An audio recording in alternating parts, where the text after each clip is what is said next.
cybersecurity sales. Can you define what that is as a full-time job, and also answer why you got into that industry? Yeah. So with working at Carbon Black, VMware, so I work in our cybersecurity division at VMware, a company that was acquired, Carbon Black. Previously, I'd worked at Dell Technologies, selling Cylance for 3 years, and then a little bit of CrowdStrike when that partnership arose, and then VMware purchased Carbon Black. So that became the new staple within the Dell Technologies umbrella. And for cybersecurity, it really all starts at the endpoint. We have laptops, we have desktops, we have mobile phones. 75% of breaches still happen today at the endpoint. But attacks are happening so much. These are not attacks that are happening now from some kid in a basement, right? These are nationwide attacks, nation state attacks. And these are very orchestrated cyber criminals that think of old day mafia, but now digital. Right. That's what we're trying to prevent. And there's a lot of different things that go into cybersecurity. There's not one silver bullet by any means. Anyone with a security background understands that it's defense in depth and in layers. So you really have to make sure that you have an environment that is fully connected to where you have visibility to everything that's going on, from your internal network to the cloud, to your endpoints, your users. So there's a vast amount of different types of security needs that an organization needs to fulfill. That's why a lot of customers have a lot of different vendors. So what you're seeing in the marketplace today is companies like VMware and others trying to have a platform approach where we really can offer every bit of the environment being visible and being able to respond very quickly. Right. So I've been doing cybersecurity sales for now about 7+ years. Recently just took a promotion onto our marketing team to work with product development. So that's kind of my background on cybersecurity. And when it comes to the sales portion, I'm assuming you kind of naturally have to learn how to like pick up the phone and like get the numbers in and like actually get those sales done. Or is it a little bit different in cybersecurity sales?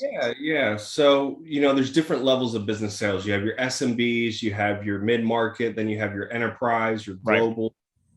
Right. I've covered the gamut over my 20 years of sales history. And then you also have state and local government and healthcare.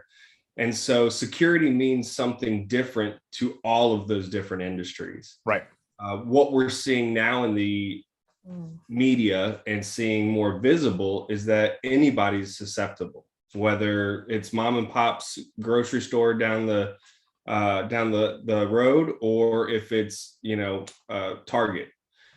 So it's important for everybody because it impacts us all, right? Right. Consumer to business.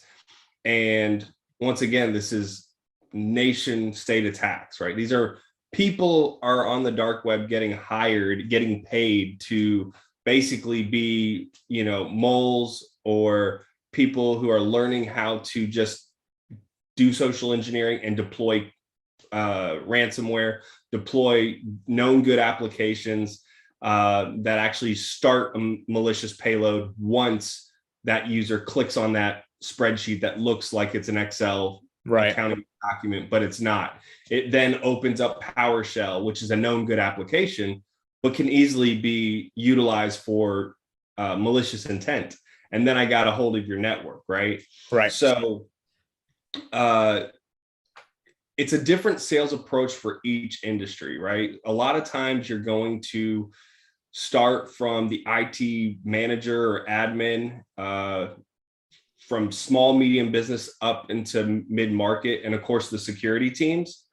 But the higher you go up, the more you're going to start with the CIO, the CFO, and CTO, and then they're going to kick it back down to the security team and the infrastructure team that you're going to end up ultimately working, and then coming back to them to present to, right? So it just really depends, because each sector views it differently and also has different types of budgets. So state and local government, a lot of state and local governments are very susceptible to ransomware and other attacks.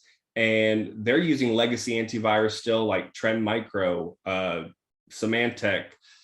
Is Norton still a thing, or are they gone out of business? That's Symantec, yeah. So Okay. Symantec got sold off to Broadcom. Broadcom bought them. But that's legacy-based antivirus, without getting too technical, that can only stop known bad attacks, right? Signatures that have been uploaded and said, hey, someone's been infected here, we need to patch this. Whereas really in today, you're looking for an AI-driven solution that can identify not only zero-day attacks, but really understand what your applications, your users should be doing, and how those should be behaving in your network itself. Right. Kind of a good segue into Palantir from their security capabilities. You know, one of the things that they're really known for is their least privilege or role-based access. Right. So you may work in sales and I may work in accounting, and there's certain stuff that we shouldn't be seeing it within our internal information. And if Foundry is the operating system that we're building on top of and have integrated our ERP systems, our Salesforce and other products, that's all going to be very secure, highly encrypted and segmented based on your roles in the organization. Yeah. So a lot of maybe what you've heard is a concept called zero trust, right? Making sure you are who you say you are. Then I'm going to have you have credentials with using your phone for two-factor authentication or some other form to say it really is you signing in on this device. You have access to this application and should, and verifying that. Is that ultimately, and I guess we'll go full into it now, ultimately what made you pull the trigger on making the investment? Is it, I mean, there's probably a lot of reasons, but is it that cybersecurity background matched with Palantir's main focus to keep people secure? And so for context, I saw today in an old article that apparently they were used to like find Bernie Madoff and capture him in 2008. And I didn't even know that. And I came across the article today and I'm like, this company has been staring us, you know, plain in the face in terms of doing this stuff. So does that stuff influence your decision? So for me, it was a different perspective, because VMware as a whole as a company is more than just cybersecurity. Yeah. Our cybersecurity division is growing rapidly, but it's all encompassing with infrastructure. We created the technology for virtualizing servers, right? Taking a physical server and tricking it with software to then allow you to allocate all of the different resources hardware-wise to application virtualized servers. So you're getting the most out of that server, right? You're getting the maximum utilization, where before virtualization, you could only have one application per server and you're only utilizing 10% of that box, right, and having to buy another one, right? So what really intrigued me about Palantir was the idea of being a platform and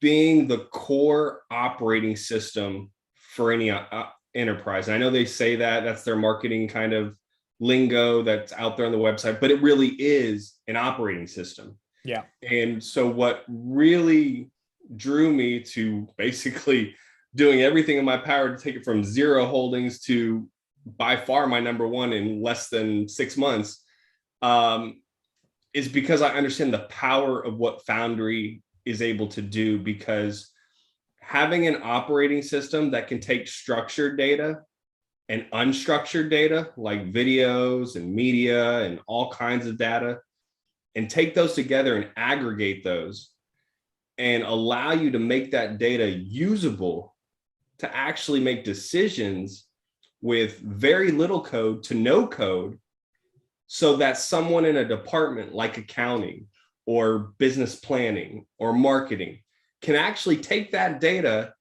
and then make intuitive real-time decisions based on the business and what data they're looking at.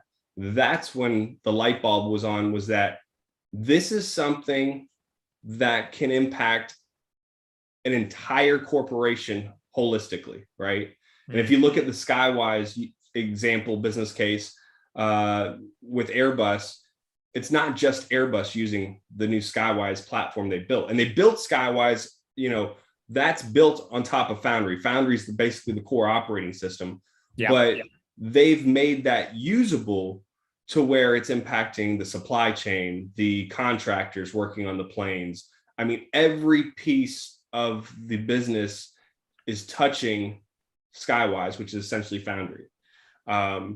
So I've never seen any software that you can tell me in enterprise sales that every department can utilize and actually get ROI for their department real time, right? So you have different products, right? You have Microsoft, the closest thing you would say is, well, you have Windows. Windows is the core operating system on every Windows device. And then you have Mac and Linux. And you have to create applications, for those operating systems. But wouldn't it be nice if you have a core operating system where no matter what kind of data it is or what kind of application that you can integrate it in, and then no matter where you're located, whether you're in a submarine, a Humvee, you got satellite data coming, you're getting all of that data updated real time and usable. And so why that's so profound is because when you're selling to these organizations in enterprise, right, whether it's cybersecurity, it could be SaaS software, it could be any of that stuff, it is a much faster sales motion if you can demonstrate ROI and value that is quantifiable and tangible to then say, this is why we pay millions of dollars for this product, because it saves us more money in the long run, millions of dollars per product, and it makes our company more efficient.